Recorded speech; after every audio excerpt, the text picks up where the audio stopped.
পৃথিবীতে আপনার কাছের মানুষগুলি অনেকগুলি কারণে আপনার বদনাম করবে।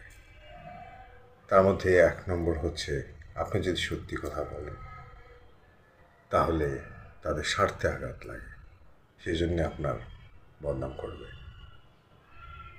দু নম্বর হচ্ছে, যদি আপনি তাদের নিয়ন্ত্রণে না থাকেন, আপনি যদি তাদের কথা মতন না চলেন, তাহলে আপনাকে তারা খারাপ বানানোর জন্য বদনাম করবে। 3 নম্বর হচ্ছে,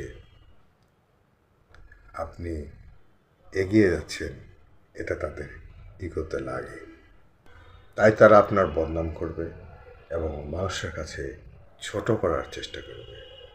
কিন্তু আপনার কাজ হবে এসব কিছু উপেক্ষা করে আপনার লক্ষ্যে পৌঁছানো। সবাই ভালো থাকবেন, সুস্থ থাকবেন এবং অবশ্যই সুন্দর থাকবেন।